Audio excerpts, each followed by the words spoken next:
John Wayne was already dying when he picked up the phone. It was November 1973, and the man who had spent 3 decades teaching America how not to flinch had just been handed news no legend should hear alone. He didn't call his wife or his children. He didn't call anyone who would panic, pray, or lie to him. He called Dean Martin. "Dino," Wayne said when the line connected, and his voice carried something the movies never had. "I need you to come over tonight." There was no explanation, no performance, no armor left to put on. Just the truth, heavy enough that it didn't need words. Dean didn't ask why. He didn't mention the show waiting backstage or the money on the line. He heard the weight in Wayne's voice and answered the only way that mattered. "I'm on my way." He hung up before hesitation could interfere. 40 minutes later, Dean Martin walked into John Wayne's house. By morning, something Wayne had spent his entire life protecting would finally be laid down. Whatever happened that night would never be spoken about in public, not by either man. 2 chairs, 1 bottle, and a conversation that lasted until the sun climbed over Newport Beach. To understand why Dean was the only man Wayne wanted there, you have to go back 14 years. Back to a desert night in 1959, on a film set outside Tucson, Arizona, where heat stripped away reputations and men were measured by what they did when no one was watching. Wayne was untouchable then, the cowboy, the war hero, the symbol of American manhood. He didn't trust singers.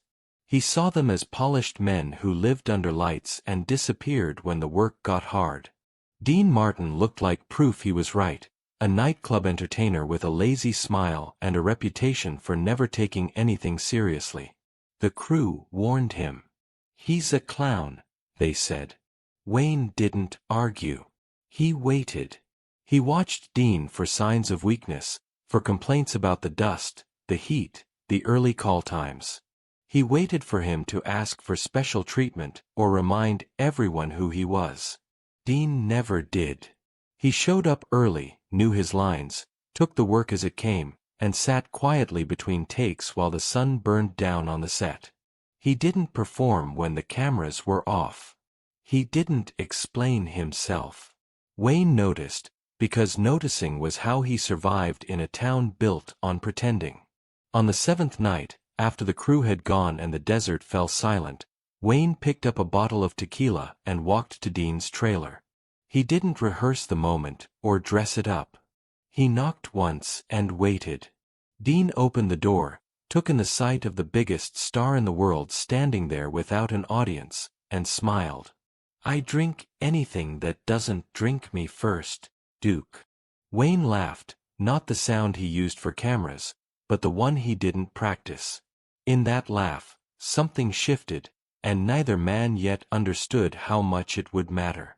They sat on the trailer steps that night, passing the bottle back and forth as the desert cooled and the mountains swallowed the last of the sun. The set was empty, the noise gone, leaving 2 men alone with the kind of quiet that makes pretending difficult. Wayne didn't speak much at first. He was still watching, still deciding. Dean didn't rush the silence. He didn't reach for a joke or a story to soften it. He drank when the bottle came back to him and stared out at the dark like it wasn't unfamiliar. That steadiness did more than any speech could have. Men who were comfortable with silence were rare in Hollywood, and rarer still among those who lived in front of cameras. They didn't talk about movies or money or fame. They talked about fathers who worked themselves into the ground and died before they could slow down. About jobs that broke your body before you were old enough to understand what was happening. About the fear of being forgotten, and the stranger fear of being remembered for something that wasn't true. By the time the bottle was empty, Wayne said what he'd been holding back. "You're not what I expected, Dino." Dean smiled, unguarded. "Neither are you, Duke." It wasn't flattery. It was recognition. From that night on, the friendship didn't need maintenance. It survived political arguments, bad press, career disasters, and long stretches when Hollywood turned its back on one of them or the other. Dean didn't care that Wayne spoke plainly and took stands that made people uncomfortable. Wayne didn't care that Dean made a living pretending nothing bothered him. They trusted what they'd seen when it counted. Frank Sinatra never understood it. One night at the Sands, he asked Dean how he could drink with a man so different from him, a man who voted wrong and spoke too bluntly. Dean didn't look up from his cards. "I don't care who a man votes for," he said. "I care if he's real. When Duke says he's your friend, he means it." In a town where every relationship came with conditions, that was rare. Wayne had it. Dean valued it.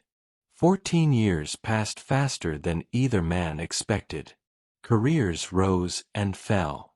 Families fractured and repaired themselves. They didn't see each other often, but the line stayed open. When Wayne called, Dean answered. When Dean needed something, Wayne showed up. No speeches. No explanations.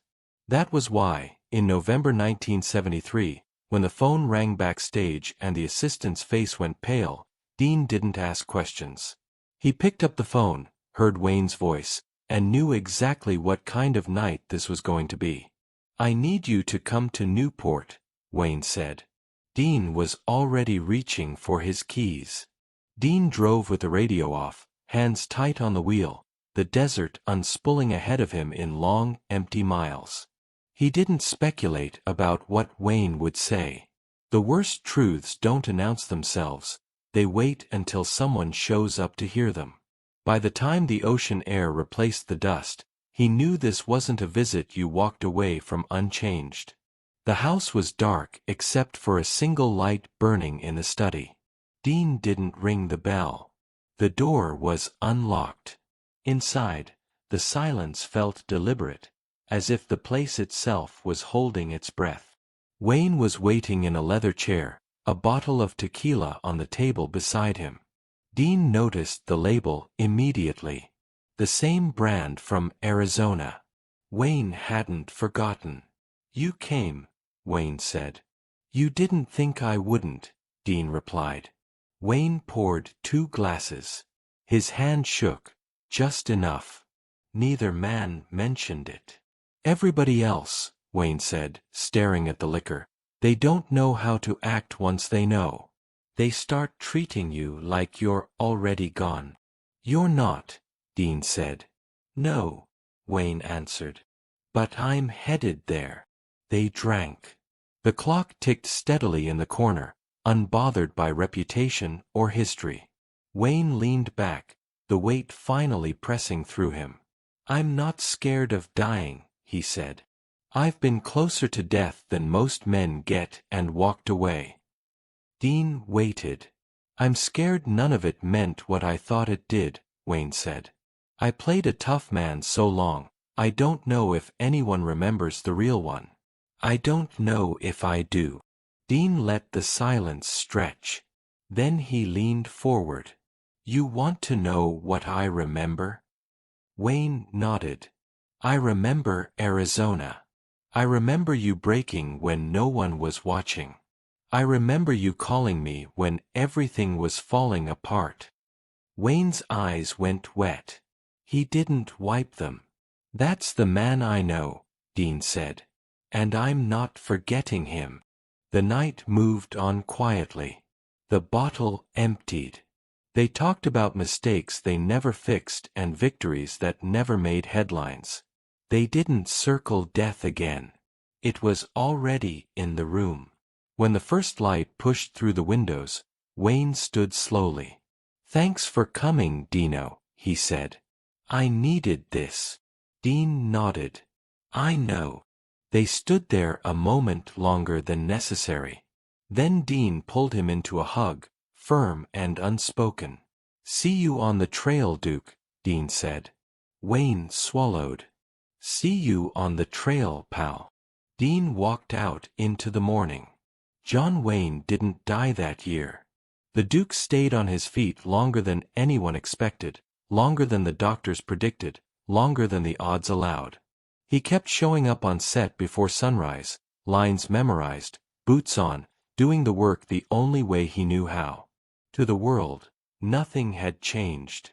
To Dean, everything had. After that night, Wayne called more often. Not to talk about movies or politics, just to hear a familiar voice. "You watching the game?" Wayne would ask. "Yeah," Dean would say. "Me too." Silence followed, the good kind.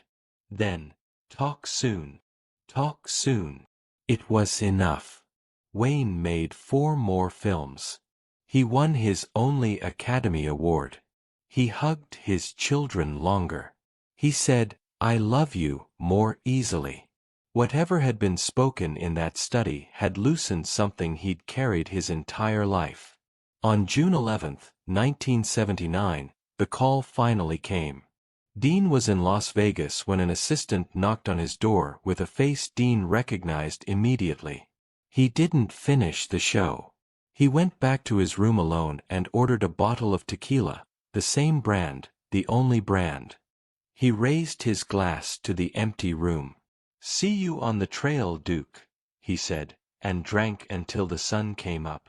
Years later, after Dean Martin was gone, his children found an empty bottle hidden in his study. The label was faded, the glass dusty. Taped to it was a small note in his handwriting. "Rio Bravo, 1959. First drink with Duke. Keep this forever." He had kept it through everything. Through success and loss, through the death of his own son, through the years when the phone rang less often. When almost everything else slipped away, that bottle remained.